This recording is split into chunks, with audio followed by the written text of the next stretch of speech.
یہ مقام ابو بکر رضی اللہ تعالیٰ عنہ کو حاصل نہیں تھا، یہ مقام عمر رضی اللہ تعالیٰ عنہ کو حاصل نہیں تھا، یہ مقام عثمان بن عفان رضی اللہ تعالیٰ عنہ کو حاصل نہیں تھا، یہ مقام علی بن ابی طالب رضی اللہ تعالیٰ عنہ کو حاصل نہیں تھا، جبکہ سب کے سب گارنٹی شدہ جنتی تھے۔ السلام علیکم ورحمۃ اللہ وبرکاتہ۔ میں نے اپنے ایک آڈیو میں آج ہی کہا تھا کہ فضائل اعمال پڑھنے والے لوگوں کو معلوم نہیں ہے کہ اس میں کیا کیا باتیں لکھی ہیں۔ ہمارے گروپ کے ایک بھائی ہیں توفیق صاحب، انہوں نے مجھ سے کہا کہ نہیں بھائی، امت پڑھ رہی ہے اس کتاب کو، کافی مقدس کتاب سمجھتی ہیں اس کو، مسجدوں میں رکھا جاتا ہے، درس دیا جاتا ہے فضائل اعمال کے، آپ نے کیسے کہہ دیا کہ یہ کتاب صحیح نہیں ہے؟ تو میرے بھائیوں، فضائل اعمال پڑھنے والوں، ہمارا آپ کے ساتھ کوئی جھگڑا نہیں ہے، کوئی دشمنی نہیں ہے، ہمارا مقصد صرف یہی ہے کہ آپ جو پڑھ رہے ہیں، کیا پڑھ رہے ہیں آپ کو شاید اندازہ نہیں ہے، تو کم از کم ایک بار آپ ہی کی کتاب آپ کو ہم پڑھا دیں۔ بہت پڑھا اپنے فضائل اعمال، ایک بار ہم سے پڑھ لیجئے۔ غلط پڑھا ہو، غلط عبارت رکھا ہو تو ذمہ دار ہم ہیں، عبارت آپ کو مل جائے تو غور کرنا آپ کا کام ہے۔ فضائل اعمال کی عبارت بھی رکھوں گا اور ساتھ میں اللہ اور اس کے نبی صلی اللہ علیہ وسلم کے فرمان بھی رکھوں گا، اور آپ کو بتاؤں گا انشاءاللہ اللہ کی توفیق سے فضائل اعمال ہے کیا۔ میرے خود کے سالے سے جب ایک بار بات ہوئی میری، فضائل اعمال کا درس سنتا ہے، تو میں نے بولا تم فضائل اعمال سنتا ہے؟ بولے بھائی جان وہ تو حدیث کی کتاب ہے نا، انا للہ و انا الیہ راجعون۔ کہیے کہ فضائل اعمال کو لوگ حدیث کی کتاب سمجھتے ہیں، اور یہی وجہ ہے کہ فضائل اعمال سے محبت اس قدر ہے کہ جتنی محبت اللہ کے کلام سے ہونا چاہیے تھا۔ یہ فضائل اعمال لکھنے والے کون ہیں؟ فضائل اعمال کی وحی تو آسمان سے نازل نہیں ہوئی تھی۔ فضائل اعمال میں جو باتیں لکھی ہیں، جبرائیل علیہ السلام تو وہ پیغام لے کر نہیں آئے تھے، نہ ہی رسول اللہ صلی اللہ علیہ وسلم نے یہ کتاب لکھوایا ہے، نہ ان کا فرمان ہے۔ کیا کیا باتیں لکھی ہیں وہ تو میں بات رکھوں گا انشاءاللہ آپ کے پاس۔ اس سے پہلے ایک آیت سے آپ کو بتانے کی کوشش کرتا ہوں۔ اس بات سے تو کسی کو انکار نہیں ہے کہ فضائل اعمال لکھنے والے مولوی زکریا صاحب ہیں، اور میں یقین کے ساتھ کہتا ہوں، یہ میرا ایمان ہے کہ زکریا صاحب پر کوئی وحی نازل نہیں ہوتی تھی۔ جب وحی نازل نہیں ہوتی تھی تو اپنے طرف سے لکھا ہے۔ اور فضائل اعمال پڑھنے والے لوگ کیا سمجھتے ہیں کہ اس کو پڑھیں گے تو ثواب ملے گا، اس کو پڑھیں گے تو اجر ملے گا، یہ پڑھ کر کے ہم کامیاب ہو سکتے ہیں، اسی کتاب میں راہ نجات ہے، اسی کتاب میں راہ ہدایت ہے، اسی کتاب میں قرب خداوندی ہے، اس کتاب کو ہم پڑھیں گے، عمل کریں گے تو اللہ کا قرب حاصل ہوگا۔ انا للہ و انا الیہ راجعون۔ یہ تمام چیزیں تو اللہ کی کتاب میں موجود ہیں، یہ تمام چیزیں اللہ کی کتاب میں موجود ہیں، لیکن افسوس اللہ کے گھر میں اللہ کا کتاب پڑھنے کے بجائے بابا کی لکھی ہوئی کتاب پڑھی جا رہی ہے۔ اور جب کچھ لوگ کوشش کرتے ہیں کہ نہیں یہ اللہ کا گھر ہے اور یہاں پہ اللہ کا کتاب ہی پڑھا جائے گا، تو ان سے جھگڑا کیا جاتا ہے۔ تو گویا کہ یہ بات بالکل واضح ہو گئی کہ فضائل اعمال پڑھنے والے لوگ سمجھتے ہیں کہ اللہ کی کتاب سے بھی افضل کتاب یہ ہے، ورنہ اللہ کی کتاب پڑھنے پہ کوئی جھگڑا کرے تو سوچئے وہ کس مقام پہ پہنچ چکا ہے۔ بہرحال تو اتنی باتیں تو طے ہے کہ یہ کتاب زکریا صاحب نے لکھا، اور اس میں بہت سارے فضائل بیان کیے گئے ہیں۔ لوگ سمجھتے ہیں کہ یہ پڑھ کر کے ہم کامیاب ہو جائیں گے۔ اللہ سبحانہ وتعالیٰ کا فرمان آپ کے پاس رکھا ہوں، سورہ بقرہ کے 79 نمبر آیت اللہ سبحانہ وتعالیٰ کہتا ہے، اعوذ باللہ من الشیطان الرجیم، فَوَيْلٌ لِّلَّذِينَ يَكْتُبُونَ الْكِتَابَ بِأَيْدِيهِمْ ثُمَّ يَقُولُونَ هَٰذَا مِنْ عِندِ اللَّهِ لِيَشْتَرُوا بِهِ ثَمَنًا قَلِيلًا۔ ان لوگوں کے لیے ویل ہے جو اپنے ہاتھوں کی لکھی ہوئی کتاب کو اللہ تعالیٰ کی طرف کی کہتے ہیں۔ کیا مطلب؟ کہ اللہ کی کتاب میں جو باتیں ہیں، جو اللہ تعالیٰ نے بشارت دی ہے، اللہ تعالیٰ نے جو وعید سنایا ہے، اللہ تعالیٰ کی کتاب کو پڑھنے پہ جو اجر ملنے والا ہے، اسی کے مقابلے میں یہ اپنی کتاب لکھتے ہیں اور اس کو پڑھتے ہیں۔ ایسے لوگوں کے لیے ویل ہے، اور وہ ویل کہاں ہے؟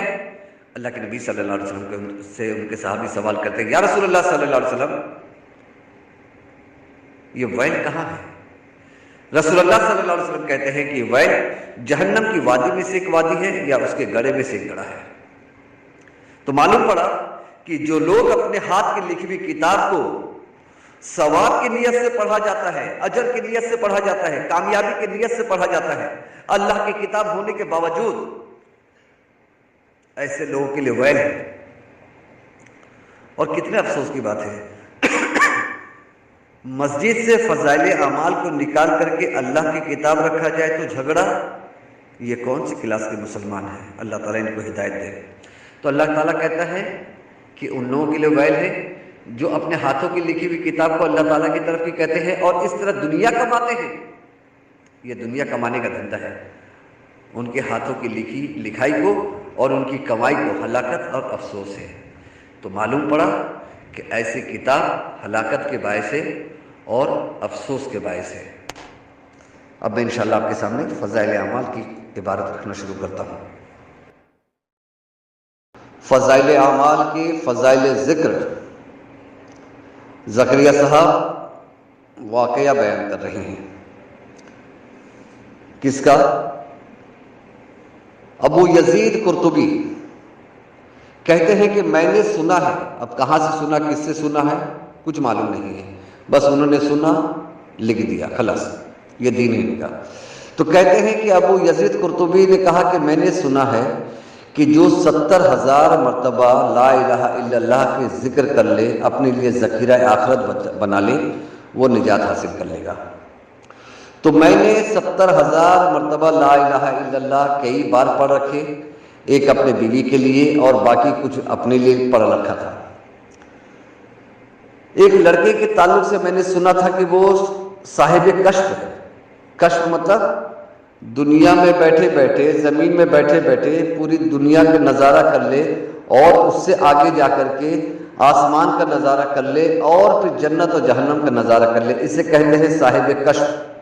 ان للہ و انا الیہ راجعون۔ یہ مقام ابو بکر رضی اللہ تعالیٰ عنہ کو حاصل نہیں تھا، یہ مقام عمر رضی اللہ تعالیٰ عنہ کو حاصل نہیں تھا، یہ مقام عثمان بن عفان رضی اللہ تعالیٰ عنہ کو حاصل نہیں تھا، یہ مقام علی بن ابی طالب رضی اللہ تعالیٰ عنہ کو حاصل نہیں تھا، جبکہ سب کے سب گارنٹی شدہ جنتی تھے۔ عمر رضی اللہ تعالیٰ عنہ کے تعلق سے اللہ کے نبی صلی اللہ علیہ وسلم نے کہا کہ اے عمر، جب میں جنت کا نظارہ کیا، جب میں جنت کا سیر کیا تو وہاں پہ میں نے ایک محل دیکھا، بہت خوبصورت محل تھا۔ تو اس کے باہر کوئی وضو کر رہا تھا، تو میں نے اس سے پوچھا کہ یہ محل کس کا ہے؟ تو انہوں نے بتایا کہ یہ محل عمر کا ہے۔ تو اے عمر، مجھے تیری غیرت یاد آ گئی، میں اندر نہیں گیا۔ عمر رضی اللہ تعالیٰ عنہ سن کر کے رونے لگے کہ اے اللہ کے نبی صلی اللہ علیہ وسلم، میں آپ سے غیرت کروں؟ عمر رضی اللہ تعالیٰ کو معلوم نہیں تھا اللہ تعالیٰ ان کے لیے جنت میں محل بنا چکا ہے۔ عمر رضی اللہ تعالیٰ کو معلوم نہیں تھا، جب نبی صلی اللہ علیہ وسلم بتا رہے تب معلوم پڑ رہا ہے۔ اور ان کے صاحب کشف بابا بیٹھ کر کے جنت بھی دیکھ رہے ہیں، جہنم بھی دیکھ رہے ہیں۔ تو یہ ابو یزید قرطبی کہتے ہیں کہ وہ لڑکے کو میں نے بلایا، اس کے تعلق سے مجھے شک تھا، تردد تھا، میں اس کو کھانے پہ بلایا، کھانا کھا رہا تھا، اچانک سے وہ لڑکا دھاڑ مار کے رونے لگا، چیخ کر کے رونے لگا۔ میں نے پوچھا بچہ کیا معاملہ ہے، کیوں تو رو رہا ہے؟